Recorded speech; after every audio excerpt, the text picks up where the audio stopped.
मुझको तेरे प्यार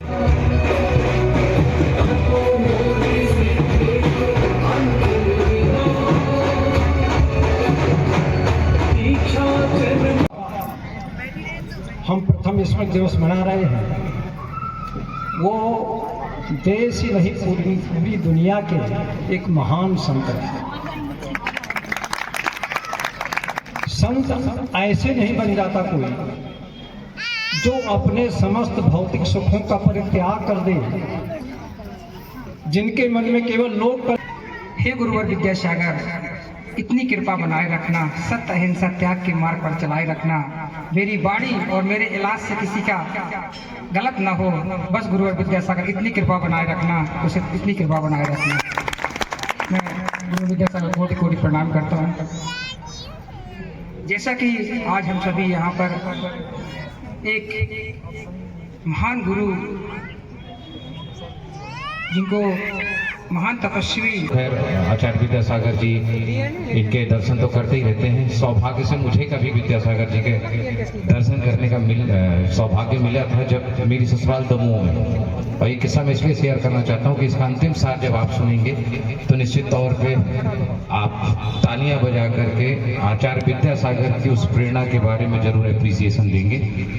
दमोह ससुराल थी और वहाँ गया, रास्ते में मैंने देखा कि एक जत्था चला आ रहा है और उसमें आगे पूज्य श्री गुरुदेव जी चले जा रहे थे महाराज जी। और मन में श्रद्धा जागी, मैं बाल बच्चों के साथ था, मैंने गाड़ी रोकी और उनके चरण वंदन के लिए मैं उनके पास गया। गुरुदेव जी, मैंने चरण छूना चाहा उनके, तो उन्हें पैर पीछे खींच लिए। तो थोड़ा सा मुझे अपमानित महसूस हुआ, कहने में कोई झिझक नहीं है। उस समय उन्होंने पैर जब खींचे तो मुझे थोड़ा अपमानित महसूस हुआ।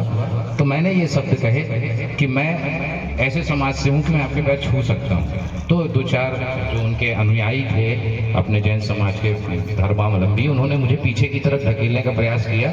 तो मैंने कहा जब मैं आपके गुरुदेव के पैर नहीं छू सकता तो फिर मतलब क्या रहा मेरे फिर इनके प्रणाम करने का। तो गुरुदेव जी फिर बोले मुझसे कि किस समाज से हो? तो मैंने कहा मैं ठाकुर समाज से हूँ। तो बोले अच्छा, तो नॉनवेज मतलब मांस भक्षण करते हो? मैंने कहा जी। बोले शराब? मैंने कहा बिल्कुल सेवन करता हूँ उसका भी।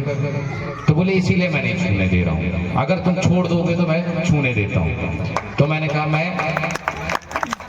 मांस भक्षण छोड़ दूंगा। तो उन्होंने पैर भी छूने दिए, सिर रख करके पैर भी। मैं कि हमारे जीवन में संतों की आवश्यकता क्या है, तो मेरा अपना मानना है कि संत हमारे जीवन को, हमारी मैया को, आध्यात्मिक विकास को पाल लगाने के लिए हमारे संत हमें पूरे जीवन भर आवश्यक है। और उन्हीं की छत्र छाया में हम अपने आध्यात्मिक जीवन का, या कहना चाहिए कि आध्यात्मिक जीवन को अपन अपनी चरम सीमा पर यदि पहुंचाने की कोई प्रेरणा देते हैं तो वो हमारे परम पूज्य आचार्य संत करते हैं, क्योंकि माता पिता प्रथम गुरु होने के बाद हमें जन्म देते हैं। हम विनयांजलि सभा, प्रथम स्मृति सभा आचार्य विद्यासागर जी की हम लोग यहाँ पे उपस्थित हुए हैं। मेरा सौभाग्य है कि मुझे हमारे बाल सखा, हमारे बचपन के साथी भाई प्रदीप कुमार जी ने बताया, तो हमने कहा चलिए बहुत अच्छी बात है, अपन आएंगे। गुरुवर के बारे में जैसा सबने बताया कि जितना भी कहा जाए सब कुछ कम है, कोई भी उनकी वो नहीं कर सकता, कितना महान वो भगवान थे साक्षात। और हमें संत तो याद नहीं, लेकिन बहुत साल पहले उनके दर्शन। गुरुवर को कोटि कोटि प्रणाम करते हुए, और आज हम सब यहाँ पर बहुत ही गरिमा में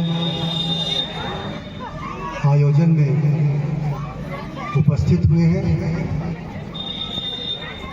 और मैं अपने आप को बहुत ही सौभाग्यशाली मानता हूँ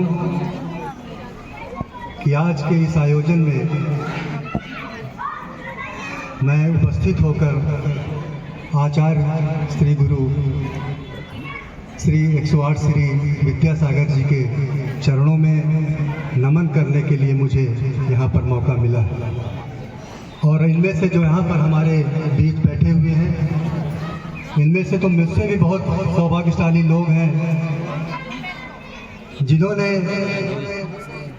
आचार्य श्री को इस देवल नगर की भूमि पर चलते फिरते हुए देखा है। इससे बड़ा सौभाग्य क्या हो सकता है आप सबके जीवन में। आज उनके जीवन पर बोलने के लिए कहा गया है। ऐसे अनासक्त महायोगी,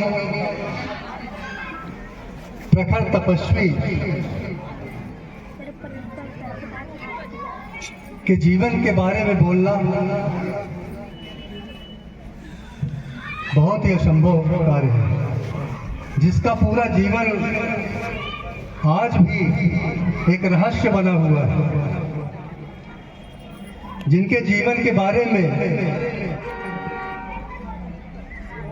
कई विद्वानों ने, कई छात्रों ने रिसर्च की है। ऐसे हजारों छात्र, हजारों शोधार्थी, रिसर्च स्कॉलर हैं